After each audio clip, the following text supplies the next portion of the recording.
Joining us now, Denver Riggleman, Republican, 5th District of Virginia. Denver, a freshman Republican, but he's already making waves in there, making things happen. Lots to talk about today, starting with last week's State of the Union speech. Congressman Riggleman, great to have you, sir. Hey, good morning, sir. How are you? I was watching it on Fox News at Trump Hotel, and when they panned the crowd, you were on twice. And I'm like, hey, there's Congressman Denver Riggleman. That was pretty neat. But it was. You were not dressed in white. Well, I tell you, it was one of those experiences you'll never forget. You know, first day of the Union address, and no, I was wearing a nice dark gray suit, and or light gray, whatever it is. I'm halfway colorblind anyway, so.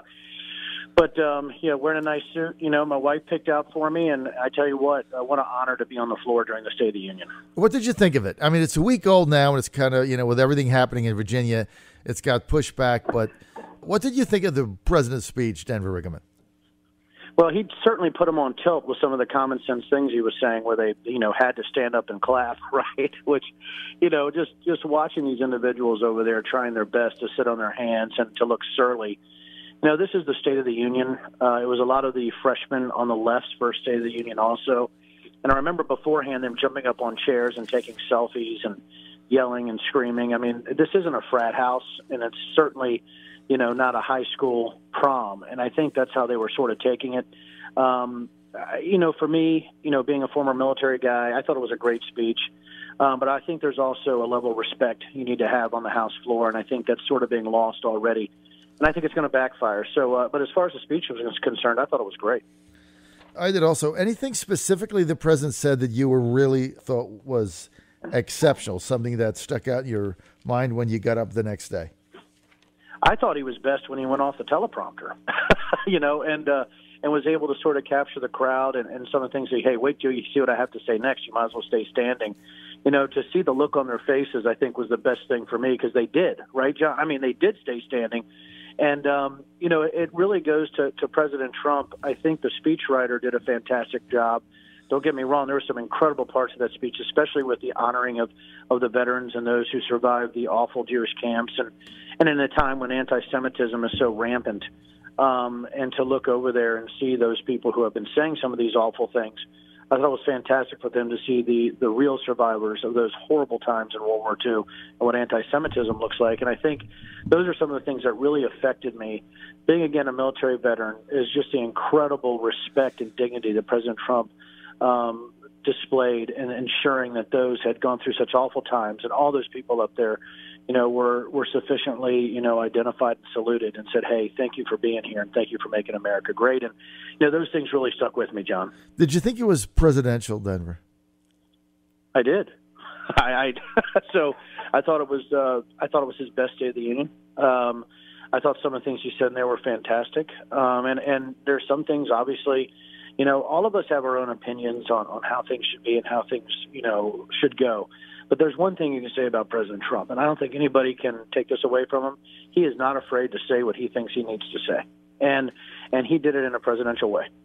Well, he says what's on his mind, and what he says he does, and what he does he says. So that's right. The swamp and the status quo politicians are not accustomed to that. They're accustomed to somebody saying anything they need to do to get elected and then doing something else. That's been the way Washington works. So it's shocking and refreshing. Some people don't like the style, but I really thought the president just hit a home run on Tuesday night. And, of course, all of the polling after that shows it. I think CBS said 78% of people that saw it gave him high marks, 59% on CNN. So, whatever CNN poll is, you got to add 20. So it's like 79. So I think now it's a matter of moving forward. Look, I don't think we're going to get a deal on the wall. What about you? I would say late last week, I thought it was 80-20 that we would. You can never know what stupid things the Democrats are going to do, but the fact that they called for less detention beds is one of those head-scratching, ridiculous, non-starting negotiating tactics that says that there was a deal was about to be made. I think a deal that the president would sign, and I think the Democrats backed off. And I think they saw that it was actually going in the right direction, and they were going to lose the ability, to appeal to their base. Right now, we have San Francisco's, what is Nancy Pelosi's district, the 12th? Nancy Pelosi's 12th district is controlling the country and keeping workers hostage. She is the problem. There's not a person on the Democratic side who I think has the guts to come out and say we have jumped the shark. They have jumped the shark. Anybody with common sense knows it, and I think that's where we're at right now. And it's a shame because you do have about, I would say, between 50 and 60 moderate Democrats.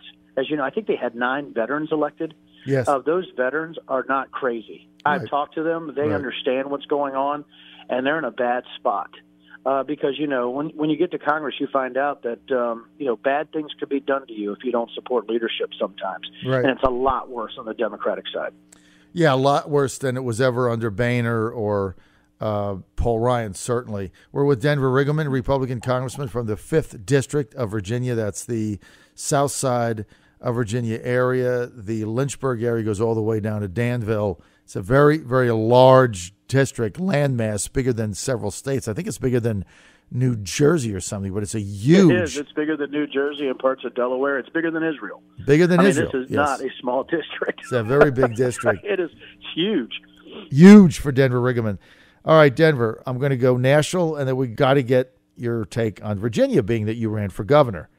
Let's get to Venezuela, the president recognizing the opposition government and Maduro hanging on to power, saying that he'll use whatever means necessary to stay in power. In your judgment, former intel, does the U.S. just wait it out? Yes, I don't see us putting troops there. I just, especially with what the president's doing right now, I can't imagine that Venezuela would call for actually American intervention. I think we are going to wait it out, take a wait and see what happens with Maduro, see what the Venezuelan people want.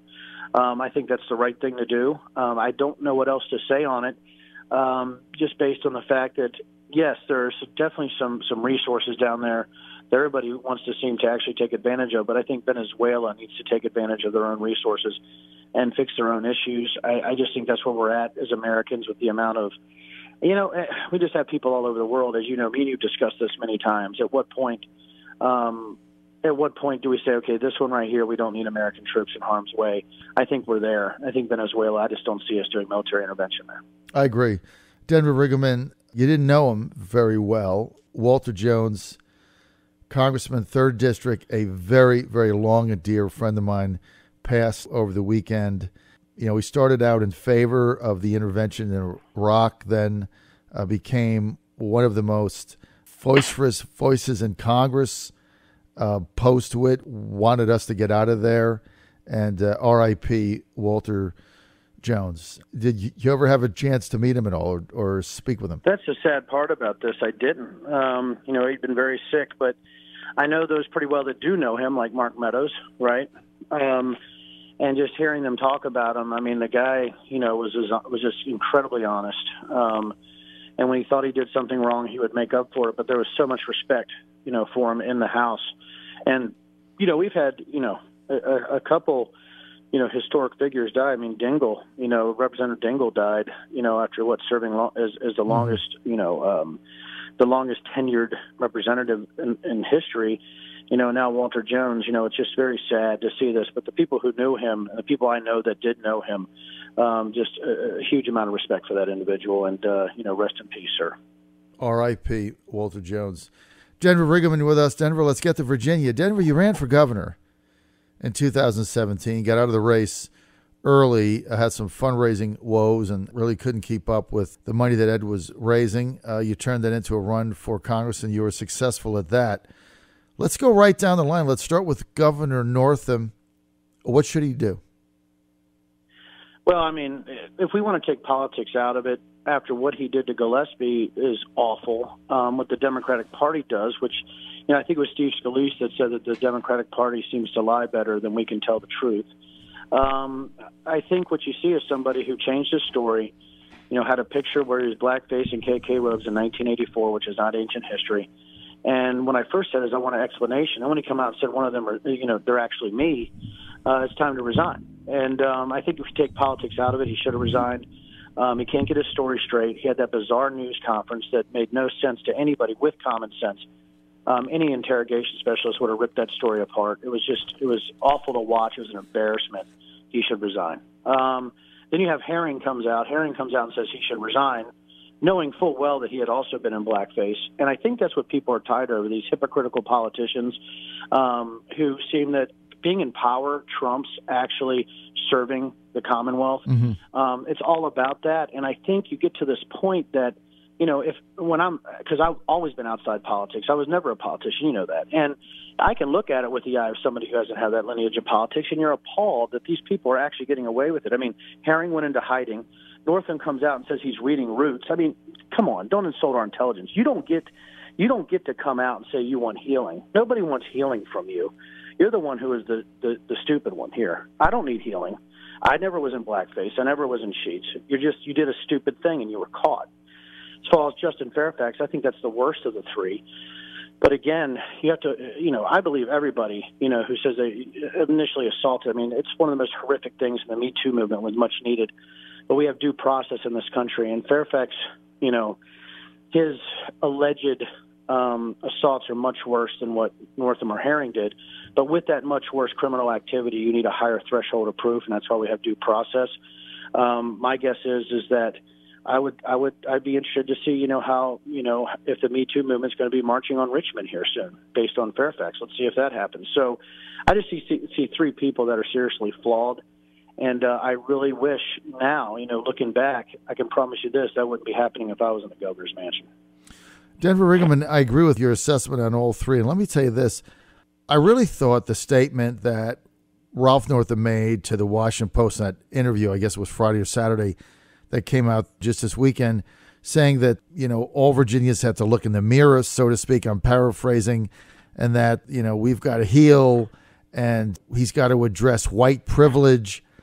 I mean, I guess I missed that when they handed out the white privilege card. My family was homeless for a while. If you've ever driven to the rural parts of your district, you have some of the deepest poverty in Southwest and Southside Virginia of anywhere in America. Those people, Caucasian and African American. I mean, I just don't want to get sucked into his drama. That doesn't have anything to do with me. And so, didn't you feel taken aback by that statement? Actually, it infuriated me because you're talking to a native Virginian, right, John? Yes. And let's talk about the three people that did this. Northam, born in Virginia. Herring was born in Tennessee. And Justin was born in Pennsylvania and was raised mostly in Washington, D.C. So we have the North and the South, equally used here in our three people at power. And for Northam to say that is actually cowardly. And I don't have to look in the mirror and question why or what if I was a Virginian. My family goes back to the 1760s, my wife to the Jamestown cluster. I had relatives, by the way, that fought on both sides of the Civil War. I am invested in my Commonwealth. And for him to say that I need healing, everybody's looking in the mirror saying, thank goodness we're not Ralph Northam, right? Well, who would do that? Mm-hmm. Who would dress in blackface or a KKK robe, and who would put that on a yearbook? I don't need healing, right? I don't need it. And I think most people who saw that thought it condescending. And the fact is that I come from the oldest of 8. I had Thanksgiving on a cardboard box one year. You don't get to preach to me about white privilege. You just don't. I had to serve in the military to try to get a scholarship. I had to bust my butt. A lot of people have, like you, John. And I think when you have somebody who calls for healing after they did something stupid, it again shows you what politicians are, and especially that one. And then he comes out the other day, I guess on Sunday, that's airing today, the interview with CBS Morning, and he refers to African-American slaves as indentured servants. Does this guy have a clue as to what? I mean, he was going to moonwalk during the press conference. Indentured servants 400 years ago, those were not indentured servants. Those were people enslaved. And again, I think we're to a point that he's going to finish out his term, John. He's not going to resign. So it's a one-term governorship here in Virginia. What does he have to lose? And he's thinking politically. He can draw that salary, and he could, I don't know what he's going to do. Session is done on February 23rd, I believe. So let's see what happens. But I don't think any of them are going to resign. I think we we will have our governor, lieutenant governor, and attorney general through the end of the term. Even Justin Fairfax?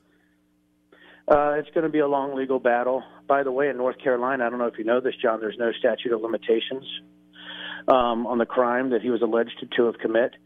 So this isn't just about somebody who, might be somebody who might have done this in the past. He could actually still be criminally charged in North Carolina if that indeed did happen at Duke. So, and if this individual decides to pursue charges, you're talking about a lieutenant governor who could actually be indicted. I mean, this is real stuff here, and it's really appalling what's happening. It really is. Denver Riggleman, had you stayed in the race and got elected governor, as you said, certainly the governor fiasco wouldn't have happened. Don't know about the other two, but you would have certainly represented the state well. I'm appalled by Ralph Northam's comments in the Washington Post. Like you, I felt once again he was not being accountable for any of this. And when I read it, what popped into my mind was the word phony. Like, you're just a phony. I mean, you did this. I didn't run around, and I don't know anybody, Denver, in my life. I don't have a single person I know that did blackface or ran around in a KKK costume. I just don't know anybody. So I don't know what this has to do with us. It doesn't. It doesn't have to do with us. And I just want to bring up the common sense intelligence officer angle here. You ready for this? Why do we need healing if he didn't do it? Exactly. Okay. Why are you out there reading these books if that wasn't you? Mm-hmm. What are you doing? Mm-hmm. I mean, it's just, I'm sorry, John. There's common sense people out there scratching their head like, well, this is interesting, Oh, so he's calling for racial equity when he did that, but he said he didn't do it. So who did that? Maybe those guys need to come out. Why don't you find those two guys, have them come out and call for racial equity and healing? How about that? And I think it's just an absolute assault on the common sense of African Americans. It's assault on anybody, who's faced awful discrimination. It's just assault on the common sense and the sensitivities of those who've actually went through it. It's just bizarre. Denver Riggleman, we're out of time. Bizarre it is. Thank you for being with us and for your refreshing candor. Denver Riggleman, Congressman, Republican, 5th District of Virginia. Denver, thanks for being with us. Thank you, John. Anytime. Thanks, sir.